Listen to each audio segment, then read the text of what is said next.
Lions Rock Productions. This is Jay Moore. This is Greg Cruz. This is Bryce Vine. This is Dexter from The Offspring. This is Nathan This is Sebastian Younger. This is Daryl Aney. This is Stuart Copeland. This is Mick Gillette. This is Andy Summers. This is Dr. Bob Greenberg. This is Gabby Reese. This is Rob Bell. Hey, this is Jon Leon Guerrero. Hey, and this is Pete A. Turner.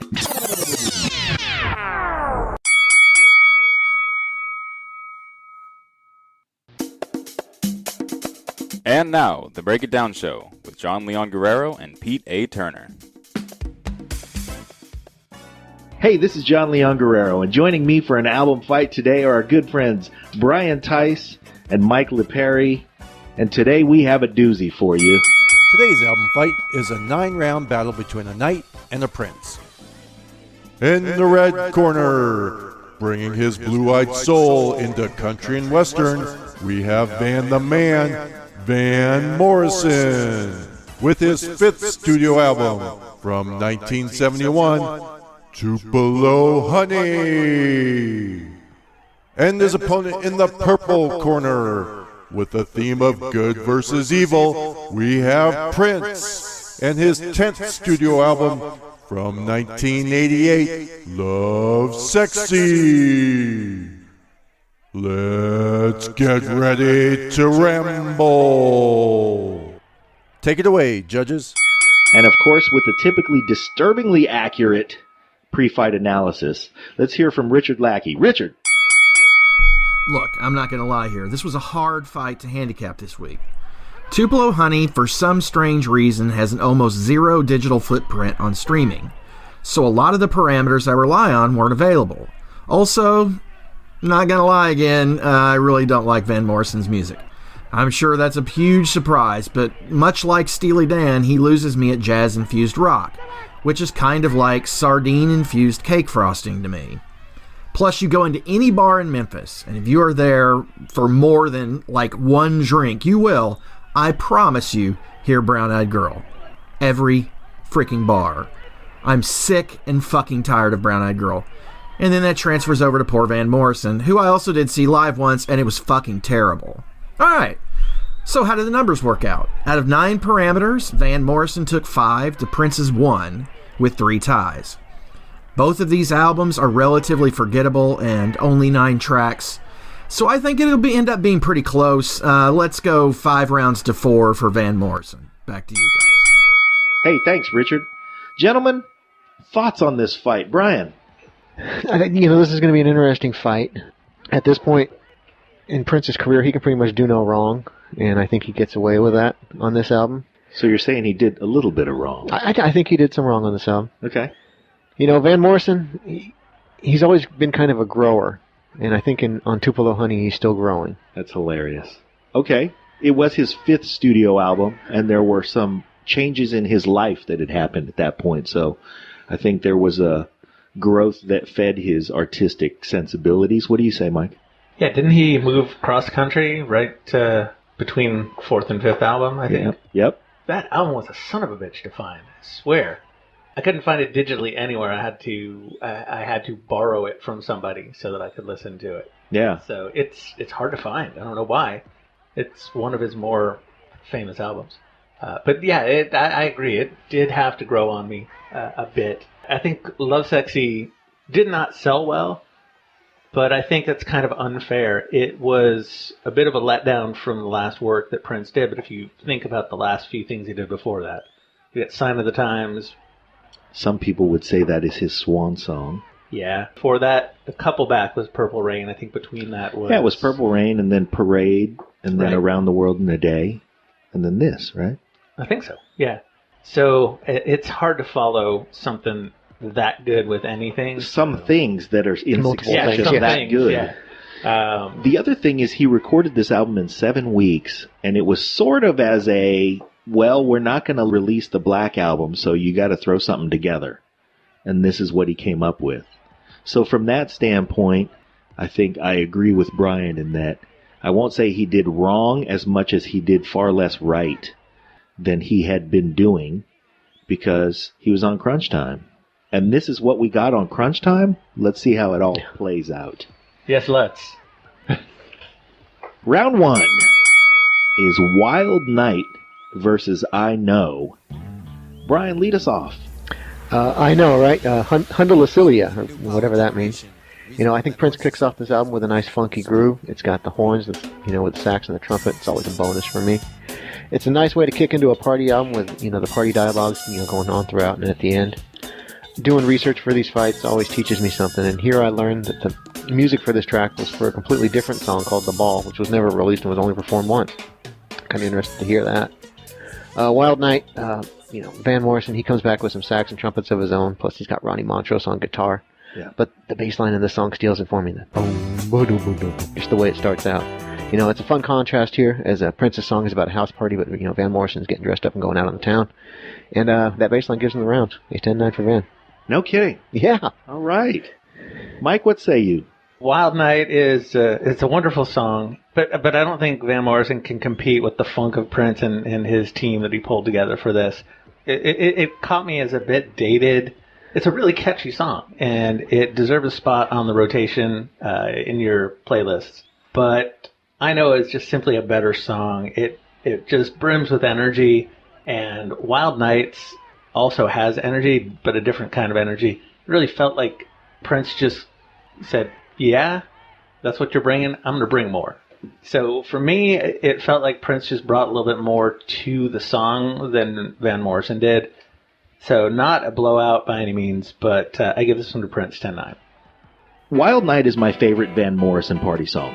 I love Brown Eyed Girl like everyone else, but I love Wild Night even more. The problem is, I prefer the duet by Michelle Ndegeocello and John Mellencamp to the original recording. But round one starts us off with the perfect example of the difference in years and the efficiencies and the toolbox that those years offer. So, now, part of its charm is its nostalgia. From the first note, the rhythm guitar, central to the architecture of the song, and therefore out front in the mix, is hard pan to the left. And when the verse starts, they don't pull it back. So I'm treading carefully because the record was produced by Ted Templeman and it was remixed by Don Landy, and those guys got some pedigree. But nowadays, that's a technical mistake. So when you compare that to the Michelle Ndegeocello and John Mellencamp version, just the audio differences are stark. By contrast, Prince was in complete command of the mix. For our studio nerds, Paisley Park Studio A has an SSL 8088 with Ultimation. Now, Tupelo Honey was recorded at Wally Hyder, which is now Hyde Street Studios in San Francisco, and they had plenty of great gear in there. So that's not really an excuse. I mean, that same year, in that same place, T-Rex recorded Get It On, Eric Burden and Jimmy Witherspoon recorded Guilty, and Boz Scaggs recorded Moments. So the facility was not the thing. I Know is a song with better composition, better movement, more complexity. It explored themes of good and evil, like you said, Mike, heaven and hell, even yes and no, especially during the vamp at the end, where there's a chorus and the choir and they're responding to him, where he goes, say no, no, and they're chanting no, and they're at the head of each measure. And then he switches it up. Say yes, yes, and then they do the exploration from the other way. And he's doing that in the song in real time. And he rehearsed always the hell out of this band. He rehearsed the hell out of this band to the point where they could drop an album in 7 weeks and have, like you said, Brian, they just took an arrangement from Ball, a song that had never been released, and said, this is what we're going to do. We're going to turn it on its side. We're going to add these lyrics. And then when I go into and this is me making this up in my head, but I'm positive this happened, I'm going to call audibles in the studio, and you guys are going to follow along. And they're like, yes, boss, we're going to be right behind you. We're going to know exactly where you're going. So that is, I think, the big difference. Yeah, if you look in the liner notes for track one, he's got a pretty good pedigree in there. Yeah. You just look at the list of names. Well, and it's his band. Yeah, it's his band. That had been his band from Sign of the Times. He had Levi Caesar on bass, still on bass. He hadn't moved to guitar yet. So he still had Levi on bass. He had Sheila, with whom he had I mean, by then they had a musical and personal relationship that was a decade long. Atlanta Bliss and Eric Leeds had been in the band for 5 years by then. So they were just, everybody was firing on all cylinders, and they were all operating as a unit. And those guys, on days they didn't play, first of all, on days they did play, they'd do the show, and then they'd do the after party, and then they'd do the after party, and they'd typically come home and record after that. And on their off days, they rehearsed 7 hours a day. So this is a band that could kick every other band's ass. And that's how you can drop an album in 7 weeks. So, you know, super dope, ahead of its time. It was a precursor to New Jack Swing as well, which, you know, just the feels. And that whole ba-da-da-da. I mean, when New Jack Swing was in full force, you're looking at Teddy Riley and Guy, you're looking at Tony, and when they toured together in 1992, the opener of the whole show was Sheila. So this was the foundation of New Jack Swing, and I'm not saying that Prince is responsible for the movement, but he was in on the ground floor. And that was where this and the feel of this and the funk that I know provided for us came from. And there were all the complexities in the song that made it a composition. So, superior capabilities and discipline, and it's why music classes in the year 2500 will discuss Prince. Will they discuss Van Morrison? Maybe, maybe not. So, I'm with you guys, 10-9, I know. Round 2, Straight to Your Heart Like a Cannonball versus Alphabet Street. Mike, how did you score it? Alphabet Street is one of my personal favorite Prince songs, bar none. This is heavy rotation on just about every playlist I have. So Morrison really needed to bring it. This is everything you can ask for in a Prince song. It's got amazing funk. It's got Prince's typically sexually charged lyrics, which, yeah, that's his thing. So good job there. And an amazing performance from Prince, instrumentally, vocally. And that impressive rap right in the middle from Cat Glover, which, again, when this came out, I was still dabbling in hip-hop, so I kind of liked it because it was something new and fresh and different. And approachable. Quite approachable. So it's really Van Morrison's job to stay on his feet here. I think he does, but wobbly at the end of this round. Like a Cannonball is catchy, and I wouldn't skip it if it comes up in a shuffle rotation, but it just doesn't bring much, particularly after Wild Night. So I'd say Van Morrison stays on his feet, but he needs some smelling salts when he goes back to the corner. This is a gift at 10-9. Wow. Okay, well, I went long on round 1, so I'm going to be quick on round 2. I'm with you, Mike. There's no way a bouncy funk tune with Prince's greasy rhythm guitar loses to a drunken fucking waltz. I'm being generous if I say that Van Morrison could possibly have stayed on his feet. To me, he did not. This was a knockdown round for me, 10-8, Alphabet Street. How about you, Brian? Yeah, Straight to Your Heart Like a Cannonball. It's an odd song, you know. It's a waltzy number with way too much vocal noodling, you know, the doo-doo-doo-doo-doos and the la-di-das. And every once in a while he's got these quick guitar notes that make me think they're going to break into Fortunate Son. Alphabet Street, you know, let's just jump to it, right? I'm going down to Alphabet Street. I'm going to crown the first girl I meet. I'm going to talk so sexy she'll want me from my head to my feet. Yeah. We all wish. Prince is getting down to business here, and he's getting down about going down, and he's doing it with the funk. I love Cat's rap in the middle, and, I mean, Ingrid, the way she recites the alphabet at the end. Oh, yeah. I wrote that this song is so moist that it drips. It's a 10-8 for Prince. It's knocked down. You know, people say, she's got such a sexy voice she could read the phone book. And Ingrid Chavez literally says the alphabet and gives you a boner. I missed that in my notes. That was a good catch. I'm writing it down now. Yeah, that's good stuff. Round 3, Old Woodstock versus Glam Slam. Okay, I don't know what the hell Prince is singing about in Glam Slam, but again I go back to song construction. The song carries some essential through lines in Prince's work. He recalls a bit of Life Can Be So Nice for Parade, one of my favorite tracks on that album, and he shows glimpses of Get Off, from Diamonds and Pearls, and the Eastern sounds and melodies of Seven from the Love Symbol album. Old Woodstock is purposefully simple, repetitive. It's a nice melody. Shady trees and the kids and the squeeze and the really nice piano solo and all that business. Crescendo drum fills. They're really cool. Closest round of the three so far, still based on a more ambitious plan for a song and on the effective execution of that plan, I went 10-9 Glam Slam. What'd you do, Brian? For old Woodstock, I said I guess they called this Blue-Eyed Soul. It's a concept I never really embraced. It's a nice, simple composition. The vocals and the pianos. It's a smooth song about home and family and the good things associated with it. And I think Van's vocals really tell that story perfectly.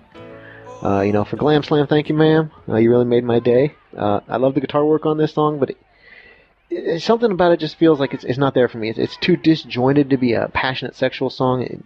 It seems more like a song that you would have in a movie that scores a scene of just misadventures and mishaps, and it just doesn't fit together perfectly for me, so I wound up giving this round to Van 10-9. Wow. Mike? Well, Brian, I think you're fucking wrong. Wouldn't be the first time. Slowing it down with old Woodstock, it's a tribute. I read this, did my research. It's a tribute to where Van used to live, and he made that move away from New York to the West Coast. So I feel that the lyrics are pretty heartfelt. It was a good song overall, and I did like the piano in the middle. It reminded me a lot of Crazy Love, another Van Morrison song, which to me is which was better, Van Morrison song. Glam Slam was a song that I had forgotten about. I had good reason for that. I had Love Sexy back when it came out. Yeah. The CD is Did you have the CD? Vanished. Yes. Did you have the one-track CD? Yeah. Yeah. What a pain in the ass Pain that in the was. ass. But it made me not listen to this album as much. Well, that was the Yeah. struggle I had in this album fight. It was Google Play has it as a one-track Yeah. So album. does Spotify. Yeah. So you have to skip around. It's a pain in the ass. Yeah. I think maybe I got rid of it because of the one-track CD thing. Ugh. Anyways, I forgot how much I liked this song. It's a mid-tempo. It's not the best song on the album, not by any stretch, but I would put it in the top half for sure. A bit more mid-tempo, more sexy talk. It's Prince. What do you expect? It's a close round, but I feel Prince is still innovating, and I feel like Van is copying something he's done earlier. While they're both good songs, I give the edge to Prince just because this one felt a little bit more innovative of the two. But a close round. I could see that.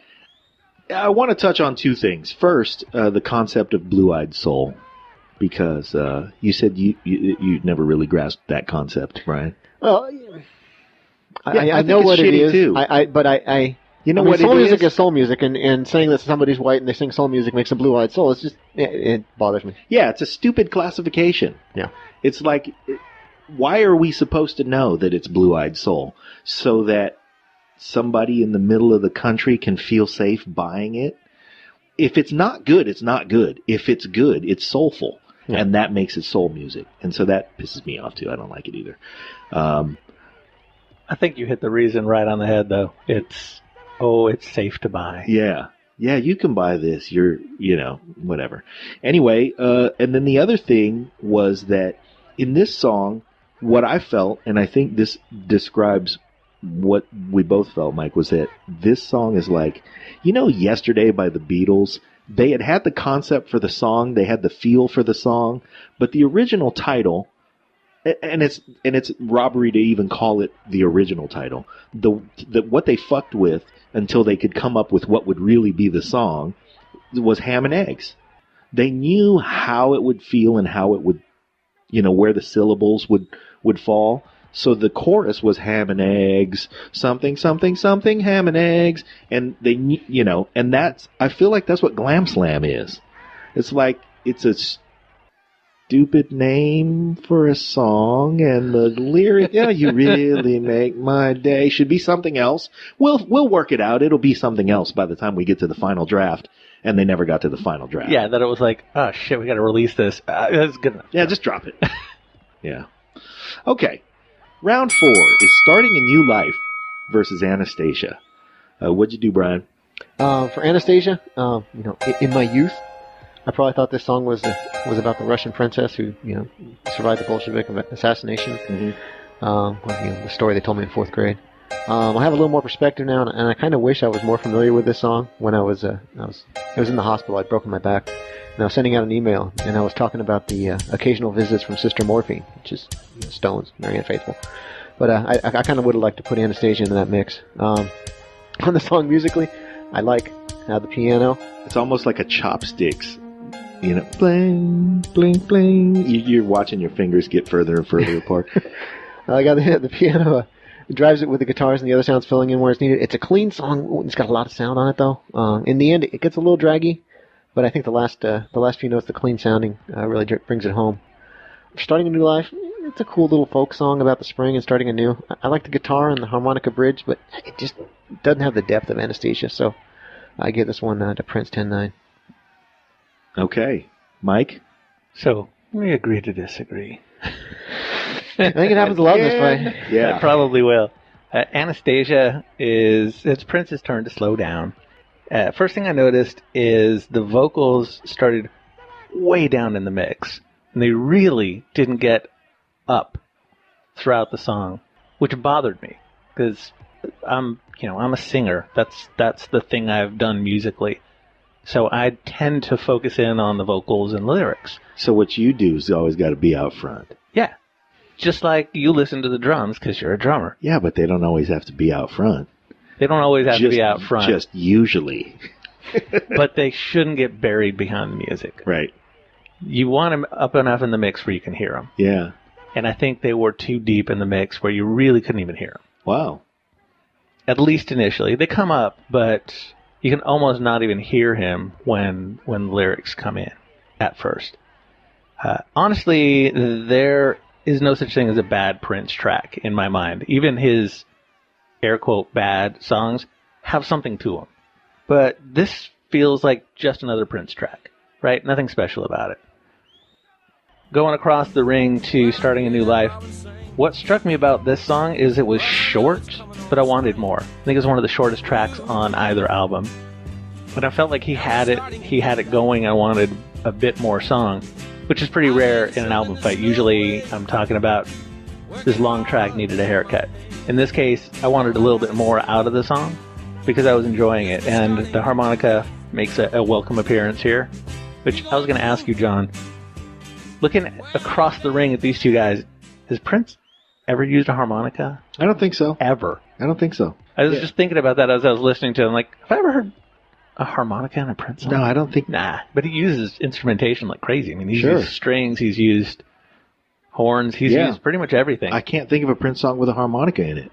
We'll have to dig later. Yeah, that's a good one, man. Brian? Not off the top of my head, no. Yeah. No, let me Google that real quick. So Van finally takes a round because the first 3 rounds for me went to Prince. So in this case, it's a close round, but not that close. To me, the Van Morrison song was just better based on the artist and their catalog. So 10-9 Van Morrison. Interesting. Well, what happened to Van Morrison in the middle of writing this batch of songs was that he was initially writing a country album. And then the lease on his house in Woodstock, New York expired, and the landlord wanted to move back into that house. So, in addition to that, the town of Woodstock, the Woodstock documentary had come out that year, and the town of Woodstock had become overrun with tourists. And the Morrisons had lost their patience with Woodstock. So I think Van Morrison's wife had family in Marin County. She was interested in moving west. So they uprooted the family in the middle of him writing this album. And it turned out when he came out here that he had access to a different batch of musicians. He had lost access to some of the musicians he had worked with on the East Coast. It just was not convenient for them to come out here. And it turned into a different kind of record. And I think I'm sort of glad that happened. But, it took on a whole new vibe. The capture of this song, I think, is the best one on the album so far. And the theme is hopeful and fun. I agree with you. The harmonica is great. It's not just the solo either, but there's a call and answer section in the end, and the song is terrific, and that section is great. I loved Anastasia when it came out, maybe influenced a bit by my friend and fellow Prince aficionado Stacey Saladay. We had a lot of debates about this song, and her name on her birth certificate, I believe, is Anastasia, so we got a kick out of that. The thing is, the song hasn't aged the same as some of the other tracks, like Alphabet Street. That song hasn't aged. Anastasia has aged. So maybe I'm penalizing him a little bit, as you and I had discussed, Brian, for this not being his greatest work. I went 10-9 with Starting a New Life. Round 5 was You're My Woman versus Dance On. Mike, what'd you do? Another ballad, You're My Woman. There's not much written about this song. I was doing my research, but you can't research what ain't there. What I did find was it was the last song recorded and the last minute inclusion onto the album. It replaced another song that appeared later on another album. That kind of says a lot. It does say a lot, but I didn't feel like it was filler. I felt like he made a choice because it was probably a better song than what he replaced. I liked the tempo change, and I liked volume control. It was a good use of the soft, loud, soft. Right? Start out soft, bring it up loud to make a point, then back it off to soft again. That works really well in ballads, and I don't think artists use that volume control nearly as much as they can sometimes. And you can tell he's enjoying himself throughout, which keeps the song moving along. You have to nitpick in an album fight so that you can pick a winner. It is a long song, and it does tend to drag near the end. It's nearly 7 minutes long, but that's just a nitpick. It didn't drag so much that it detracted from the song. It just felt like it was getting a little long near the end. Dance On is another funky dance tune from the guy that basically invented funky dance, or at least the 80s version of funky dance. Okay. That's given him quite a... I love Prince, but that's given him quite a lot. Anyway, Go ahead. No, okay. Not invented, but innovated in the 80s. Right? Does that work better for you? Yeah. Okay. Yeah. He took the reins, for sure. There was innovation going on. This is very much the opposite of what's happening across the ring. This is one of the biggest dichotomies in the album fight. Is you've got a ballad on one side and a funky dance tune on the other. Yep. So... very hard to judge. Yeah, got to contend with it. This is a very tough round. This is both artists doing their thing and doing it well. The closest I came to a tie on this album fight was this round. Okay. But I gave it to Morrison because I really liked his improvisational work in the song as he's getting near the end. So while it was long, I really liked his kind of vocal gymnastics that he was doing near the end of the song. That was what gave it the slight edge, so I gave this to Van Morrison 10-9. Brian, what say you? For You're My Woman, I think the pacing and the elements of the song, it could be a great Chicago blues song, but his delivery's not there. It's not his thing. The lyrics are okay, but the vocals, they don't give the proper depth to get this song through quite the way it's paced. There's a lot of repetition, which can be okay, but like I said, it's just lacking that depth for me that can push it through. Dance On.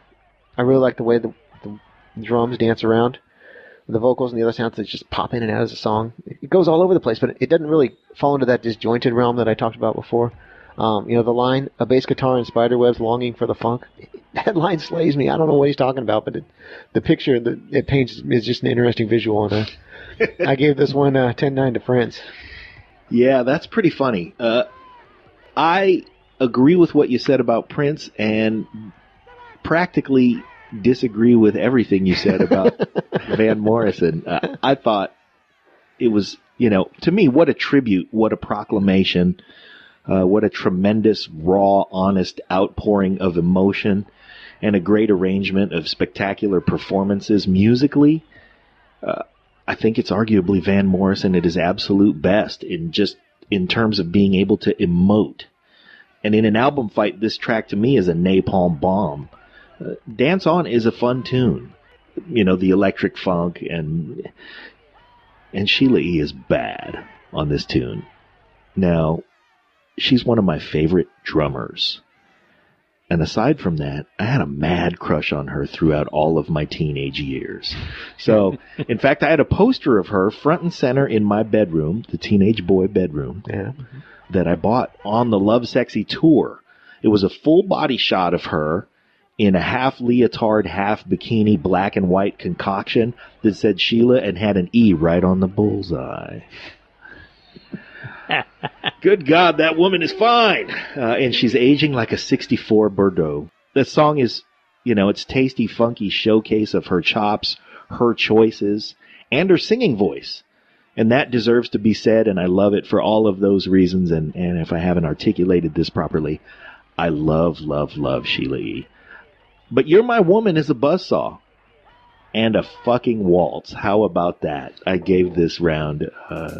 This episode of the Break It Down Show is brought to you by Lions Rock Productions. That's us. We publish, evaluate, and develop podcasts just like this one, consult others to build their own, and create associated content and content marketing strategies. So if you're launching or expanding your social media presence, your business, or your personal brand, or if you just want to take your media presence to the next level, reach out to us on Twitter at Pete A. Turner or at JohnLG69 at the Break It Down Show. There's 1,000 ways to get a hold of us. Now enjoy the show. I love, love, love Sheila E. But You're My Woman is a buzzsaw. And a fucking waltz. How about that? I gave this round to You're My Woman 10-9. You gave a round with Sheila E. in it away? Yeah. Wow. You know what? Maybe I'm doing it to stir controversy so when I'm sitting across the table from her, she can say, "You did what?" And I could go, "I guess we have something to talk about, Sheila." Yeah, I can't even really articulate how much I love her as a player, as a, what impact she had on me as a drummer, what impact she had on me as a person who understands the equality of men and women, especially musically. I mean, she informed a lot of my opinions about, what funk sounded like. She played a little more on top of the beat than a lot of other players that I really, really like. And it gave her just a different take. And she's a chop fucking monster. There's a bass guitar.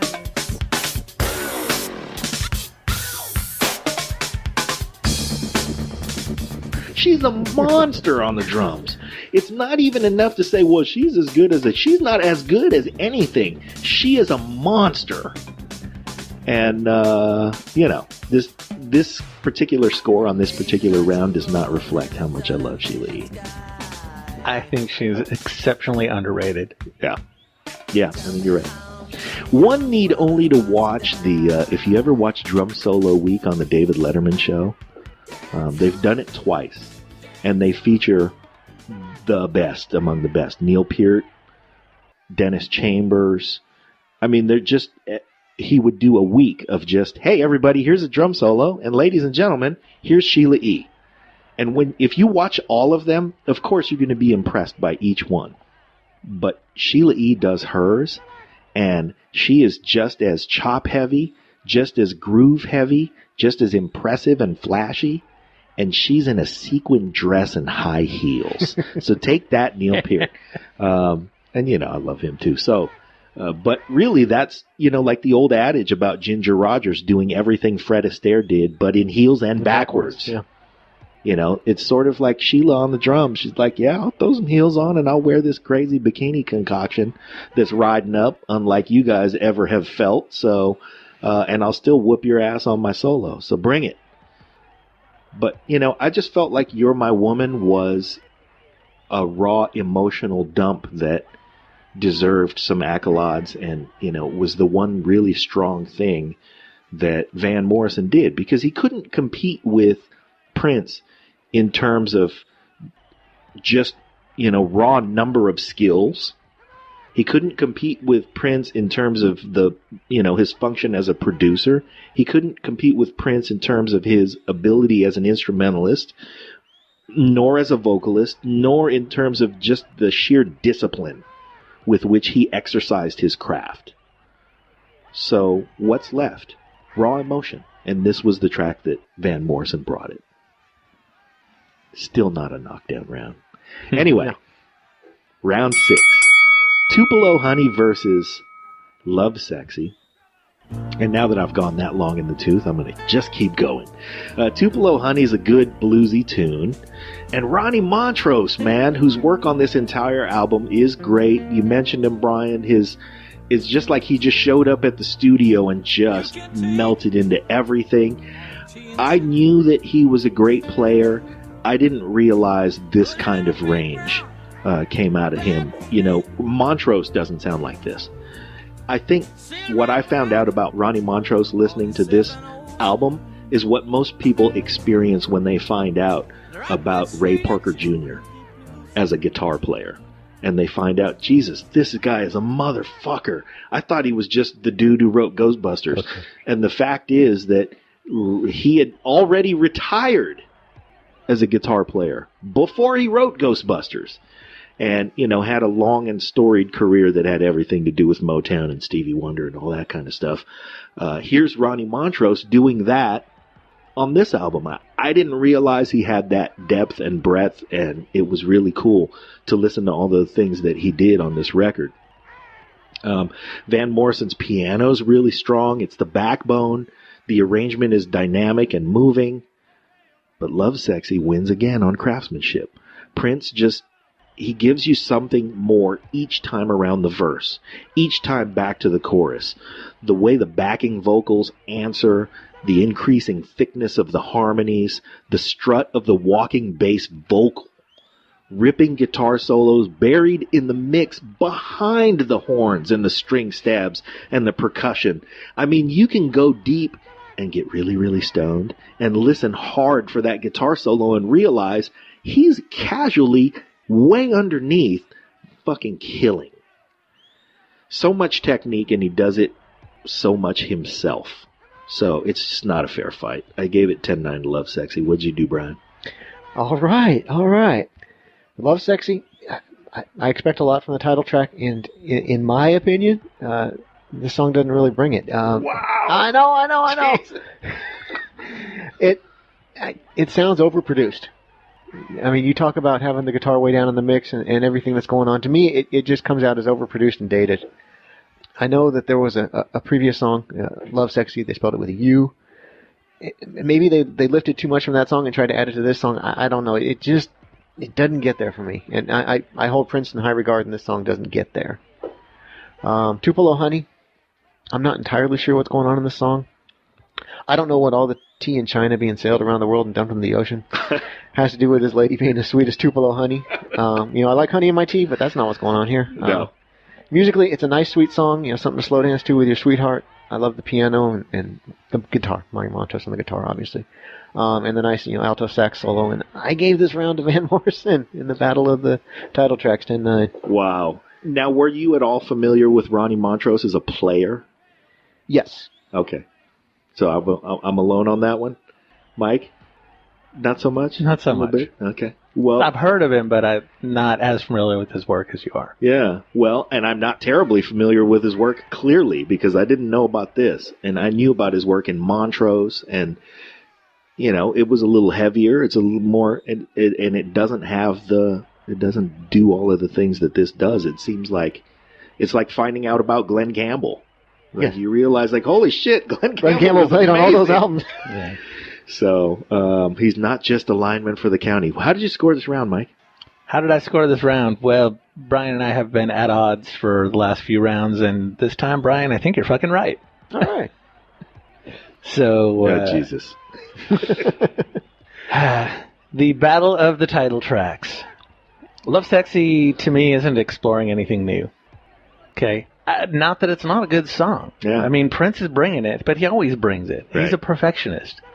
And after the other 5 tracks, I felt like Lovesexy wasn't bringing me anything I haven't already heard. Yeah. And Prince sets a high bar for himself. When you're a perfectionist, you've put out the body of work he has. You expect so much out of him. And this was an also ran.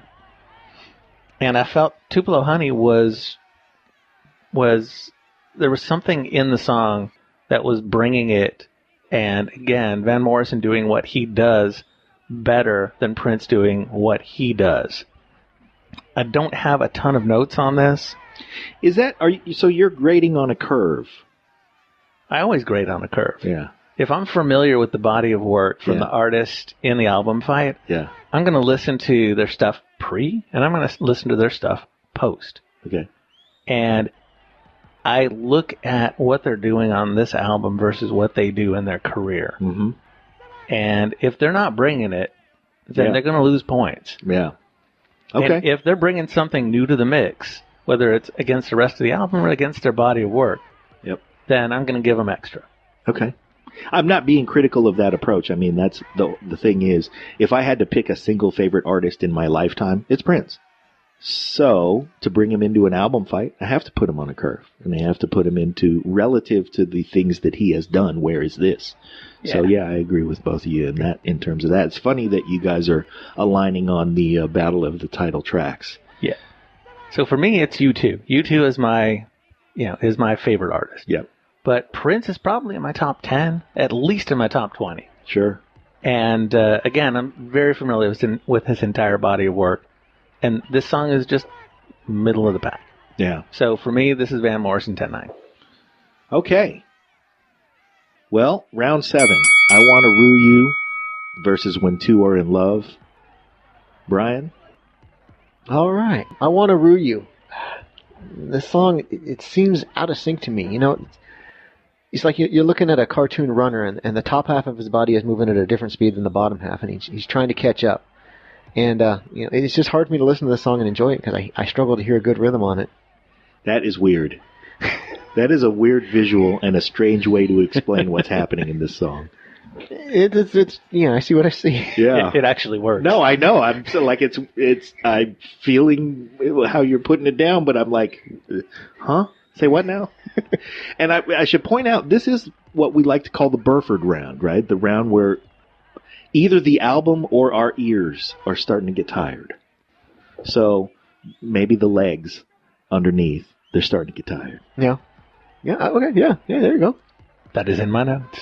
So you couldn't make it, Scott? There we go, we mentioned you. Yeah. And when two are in love, come bathe with me. Let's drown each other in each other's emotion. Man. Man. Mm-hmm.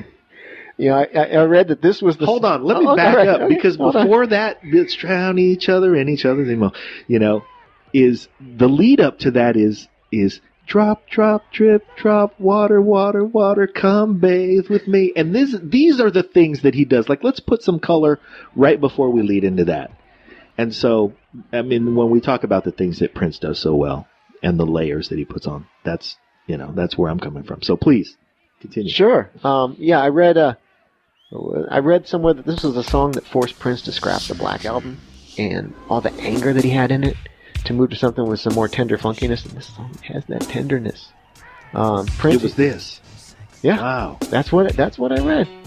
And he's singing falsetto, and he's got a nice, easy get down groove. And I really like this song, and I gave it to Prince, obviously 10-9. All right. What did you do, Mike? You're right. Prince has such a pure falsetto, one of the best. One of the best male singers falsetto. Yeah.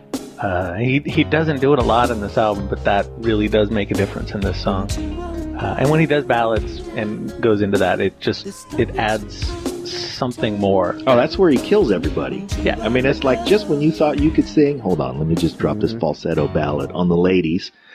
And then, like, what happened? Where'd all the ladies go? Yeah, they're in prison. Yeah, they're over with Prince, Yeah.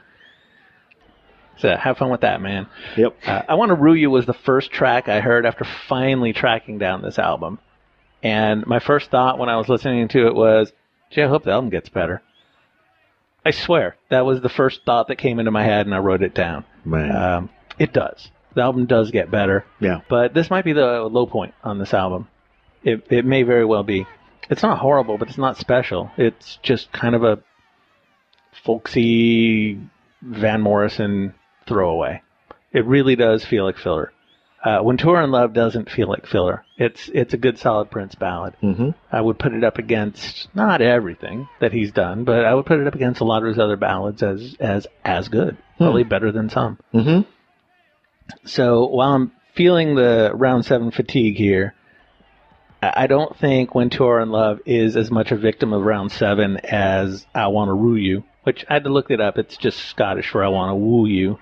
but Rue could be anything, right? Sure. I was a little disappointed when it... Do you remember that joke that we all knew as little kids where it was Death by Ruru? Anyway. I think I do. We'll get back to that. Anyways, I gave this round to Prince, 10-9. All right. It was a horrible death, by the way. Yes. I hate to beat a dead horse. It's not a dead horse. We've really said a lot about Prince and his technical prowess, and he shows more of it. I think it's laid bare here in the sparse arrangement that you find out isn't so sparse once the layers start to fold onto the song. There's a lot of whimsical lyrical interplay with the trebly horn parts. Again, Eric leads in Atlanta Bliss. You know, they wove together beautifully for several years behind Prince. I think variety plays a part in our ears not being fatigued here. I think that following Love Sexy and Dance On before that, when two are in love, may slow the pace and even pull out the old rope-a-dope, but it definitely doesn't wobble. I Wanna Rue You is pretty good too. I like the backing vocals. Montrose on the mandolin, man. The punchy ending is really good too. But Jesus with the fucking waltzes. There are 3 songs in 3/4 time on this album. That's too much. For those of us who played the famed adobo circuit here in the Bay Area, that's what my people call the butsu. 3/4 time. And even on the adobo circuit, we didn't play 3 of them in a night. That's a bit much. I went Prince 10-9, but I do agree with you, Mike, in that he does. If we just... His body of work is so vast that we can just say, let's talk about the falsetto ballads and rank just them before we get to any of the other shit.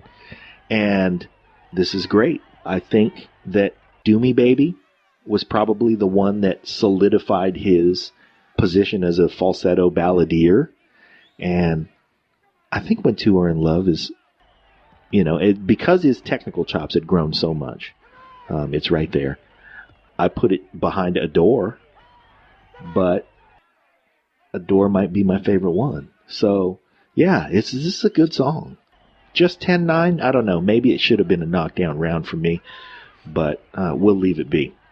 I was tempted, but I was hard on this song the first time I heard it, and when I listened to the second time, I'm like, it's not as bad as I thought. So, left it on its feet. Okay. Well, round 8 is When That Evening Sun Goes Down versus I Wish You Heaven. Mike, how'd you score it? I Wish You Heaven is another short track, very stripped down. Looking at the liner notes, it looks like it's Prince and Sheila, and that's it. So it looks like he played all the instruments except the drums, which he did, of course. Yeah. Short and sweet, but definitely a good kind of penultimate right before the end of the album song. Going up against When That Evening Sun Goes Down, I don't like country as a genre. I just don't. It's one of the genres where I just have trouble connecting to the music. And so that worked against this song from the get-go. It's a good song for what it is, but again, not real special. Just kind of Van Morrison trying out honky tonk, maybe? I don't know. Wow.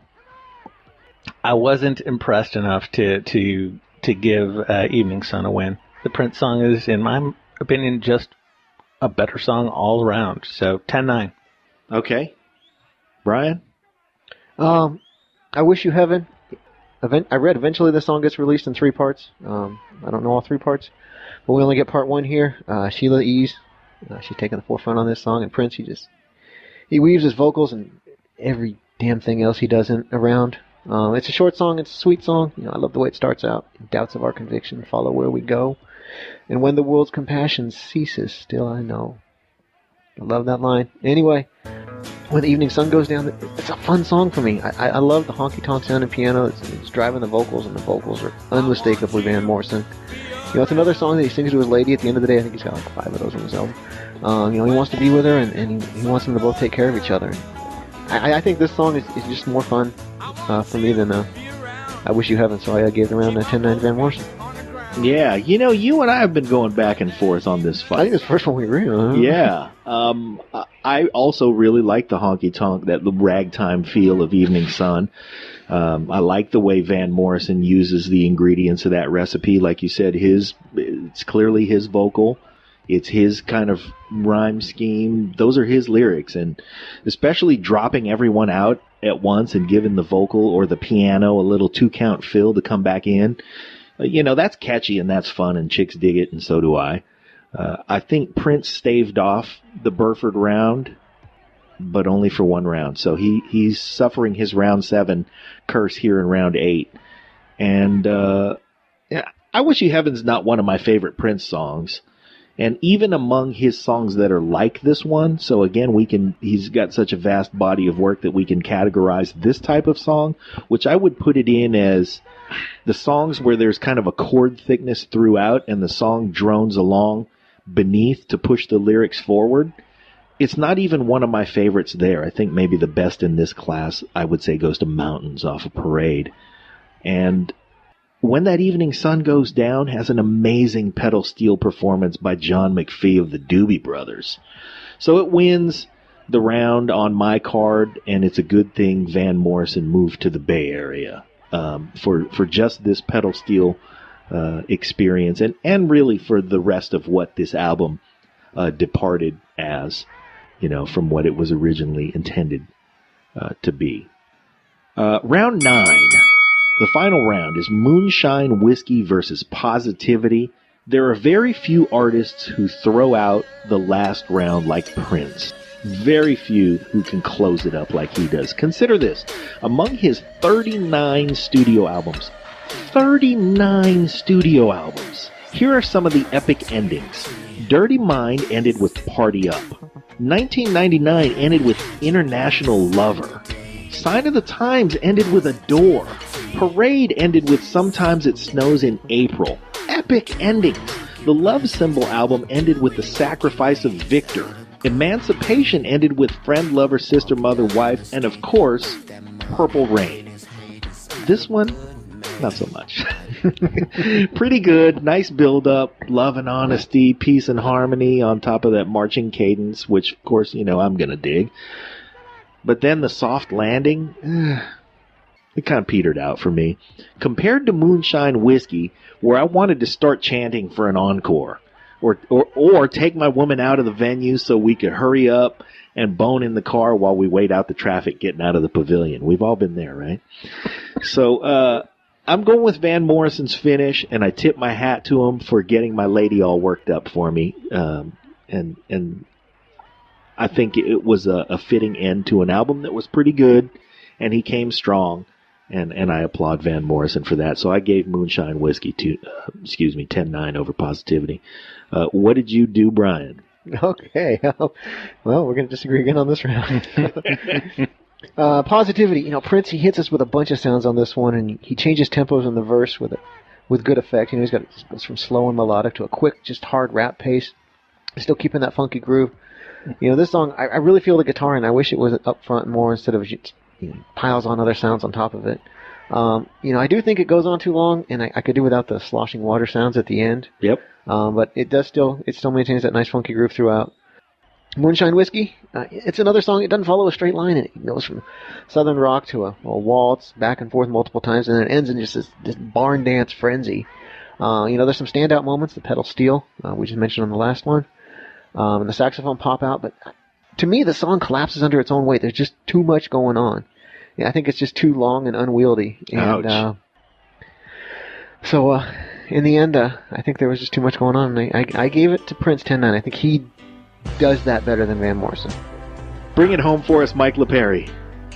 So Moonshine Whiskey, when I first was listening, I said, oh, more of the same. And then he hits us with a change of pace. Tempo change, picks it up. It's like, oh, I like this. And then he slows it down again. And then I looked at the time, and I said, whoa, 7 minutes. This is a 7-minute song. And he speeds it up, then he slows it down. Then he speeds it up, then he slows it down. I don't think it was bad. I actually liked the change of pace. I liked the tempo changes within, and I liked the quick cut at the end. I think overall it was a really solid song. And I listened to Positivity, which is also a long song, and really both of them tended to drag down in the middle. Positivity has a good message and is musically solid. The fade out over the water sound, again, at the end of the album, I had to go to the bathroom. So, not necessarily the best choice of sound effects, but hey, it's Prince. He gets to make those choices. Yeah. At both songs being nearly 7, one of them's nearly 7, the other one's over, they could both use a haircut. I think both artists could have gone in and made some cuts, some trims. Overall, it was a hard match to score.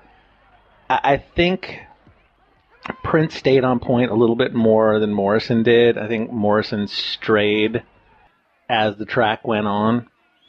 So, in a very close final round, I gave it to Prince 10-9. Just barely. Nothing against Moonshine Whiskey. I could have gone either way depending on my mood, I think. But in the end, went with Prince. Filling in the scorecard while going to the bathroom. Well, this has been an interesting fight. It was a unanimous decision. You know, Richard Lackie's patent pending analysis algorithm wins the day again. I'd like to thank the judges for going against the numbers this week. It's a victory for all of us brown-eyed girl haters out there in the world. We had an 86-84 average for Love Sexy, which is a 5-4 round win for Prince, unanimous. Add in the unofficial cards, which did favor Van Morrison, and it tightens the fight back up to like an 86-85 average, which is still a win for Prince. Due to the lack of streaming information, there isn't a lot to add to my post-fight analysis here except for a hearty yay for Prince. Back to you guys. You know, no surprise to him. I don't think we were all that surprised either. I mean, it was just, in a lot of ways, not a fair fight. But it's interesting to say that we didn't all score the same rounds as the winners.